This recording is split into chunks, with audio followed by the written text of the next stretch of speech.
The Panthers at the Dolphins. Kickoff Sunday, October 15th at 1 p.m. Eastern, with an over-under of 47. Game Overview by Hilo. Running back Miles Sanders did not practice Wednesday with a shoulder injury. He has seemingly picked up new ailments with each game played this week. Xavier Woods did not practice Wednesday with a hamstring injury. Cornerback Donte Jackson returned to a full showing Wednesday after missing Week 4 with a shoulder injury. Running back De'Von Achane was placed on injured reserve, while Jeff Wilson returned to a limited session Wednesday after having his 21-day practice window opened. There is likely to be significant interest in the Miami backfield this week, and for good reason.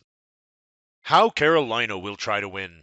Frank Reich's Panthers have run an up-tempo offense, 28.3 seconds per play, with extreme pass rates, 40.4 pass attempts per game behind the 20th ranked pass rate over expectation. But a lot of that has largely been due to necessity after playing through countless negative game scripts while sitting at an 0-5 record. In other words, the Carolina offense has been influenced primarily by their defense, which has allowed 1.46 yards before contact, given up 4.9 yards per carry, is tied with the Giants for most rushing scores allowed through 5 weeks, and allowed 6.1 net yards per pass attempt. The Panthers run zone coverages at one of the highest rates in the league, but have ceded the 5th most yards per coverage snap from the zone this season.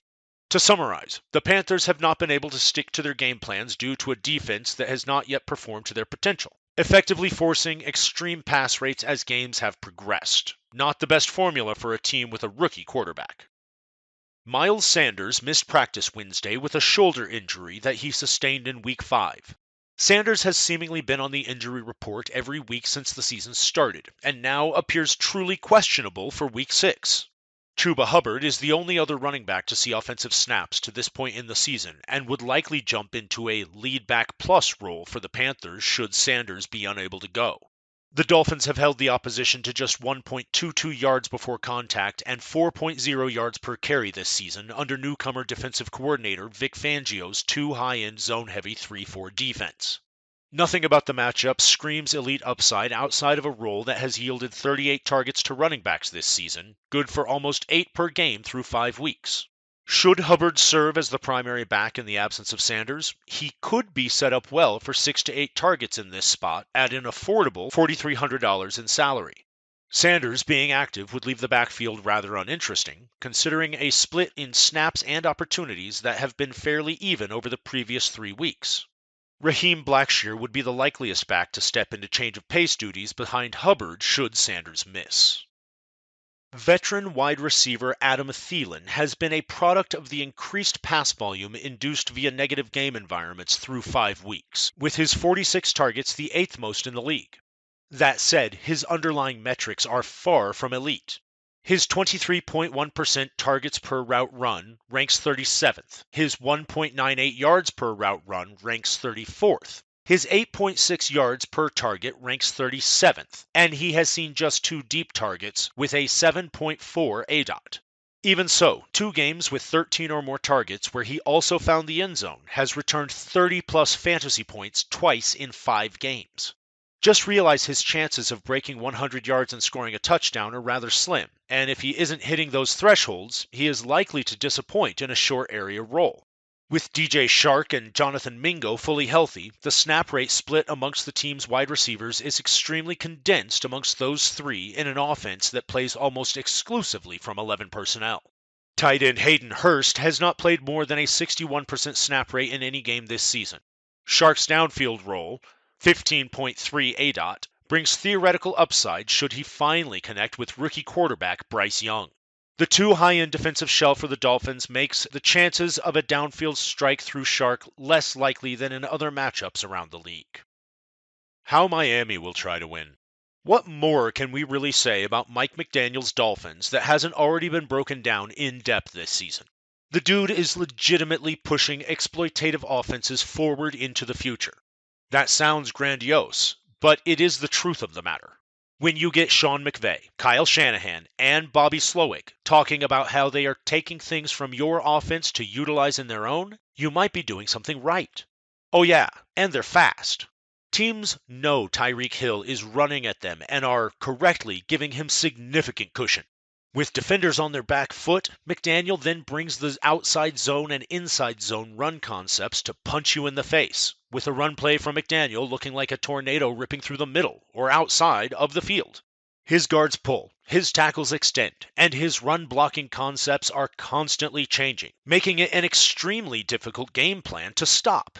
And the Dolphins have also shown that they are plenty fine running up scores as they continue to tweak their offense moving forward. Just ask the Broncos. This team has a fire in them to win, and it translates to the field each Sunday. Miami runs an up-tempo offense, 11th ranked 28.1 seconds per play, but has not needed the same extreme pass rates we saw last season when they ranked near the top of the league in pass rate over expectation, which is likely due to a higher emphasis on these unique run-blocking concepts and a defense that is performing much better than a season ago. De'Von Achane is that dude. Sadly, he was placed on injured reserve this week and will miss the next 4 games at minimum as he recovers from a knee injury sustained in the team's Week 5 win. That leaves just Raheem Mostert, Salvon Ahmed, and Chris Brooks as healthy backs currently on the roster, with the caveat that the team opened Jeff Wilson's 21-day practice window this week as he attempts to return from IR himself. Should Wilson make it back in time for Week 6, I would expect Mostert to serve as the primary back, with Wilson the mix-in back, with the two likely sharing the bulk of the backfield load in tandem. Mostert is the home run back with elite speed, while Wilson has been trusted at a higher rate in the red zone during their shared time in Miami. Even so, Wilson and Mostert both ranked in the top 10 in breakaway run rate a season ago, while Mostert ranks 7th in 2023, and Achane ranks 1st. Clearly, this offense is built to foster fantasy success for its backs. The matchup is a positive one on paper against a Panthers team allowing 4.9 yards per carry, 28th, and 1.46 yards per 4 contact, 25th this season. Should Wilson not play in Week 6, I would expect Salvon Ahmed to enter Wilson's expected role in the offense as the 2. As was covered above, the Panthers have run extreme rates of zone coverage under first-time defensive coordinator Ejiro Evero, who has attempted to overcome injuries and early season communication issues through zone coverages. The talent on the defensive side of the ball for the Panthers is above average, meaning this defense is likely to turn things around once they get some continuity in playing time together. That said, Tyreek Hill has been the absolute dog for the Dolphins against zone coverages this season, seeing an almost 37% targets per route run rate against zone through 5 weeks. At some point, Jalen Waddle is likely to get going in this offense, but we largely haven't seen designed plays to him just yet. He did score a touchdown early and saw double-digit targets for the first time this season in the team's Week 5 win over the Giants, but it feels as if McDaniels is taking an I have Tyreek Hill, Raheem Mostert, and until now De'Von Achane, why would I concern myself with forcing work to my Porsche when I have two now, Ferraris in the garage?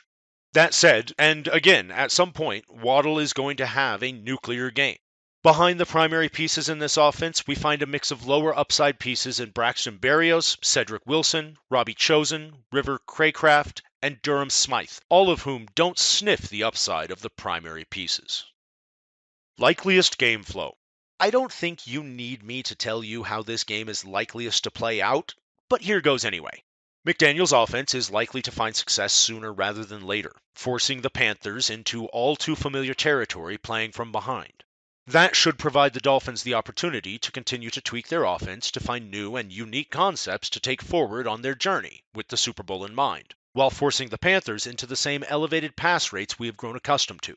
The inventor of the two-high defense that is sweeping the league should naturally filter aerial volume to Thielen and Chubbard, or Sanders if he plays, with secondary volume likeliest to flow through Jonathan Mingo. As for the Dolphins, the matchup sets up extremely well for their run game, but nothing in the matchup should prohibit the pass offense from finding success, so much of that passing offense flows through Tyreek Hill. Condensed volume plus the highest Vegas implied team total on the slate equals fantasy intrigue.